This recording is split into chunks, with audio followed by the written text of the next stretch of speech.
Quan ell era fora, jo continuava flotant encara en l'espai tempestellat, entremida i radiant, agitada i exultant. Quan ell tornava, altra vegada a la folla, era un estat d'inquietud, de sofriment, de gos, mai no conegut abans.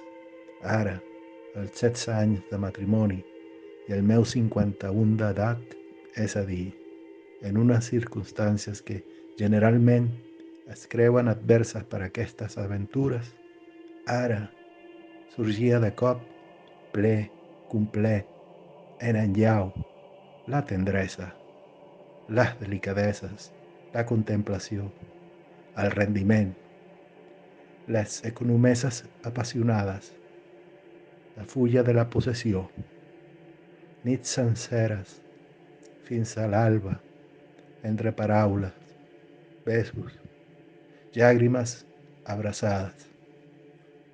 Hores i hores, totes les hores que podien sostreure la vida normal, tancats a la cambra, sols en la nostra explosió.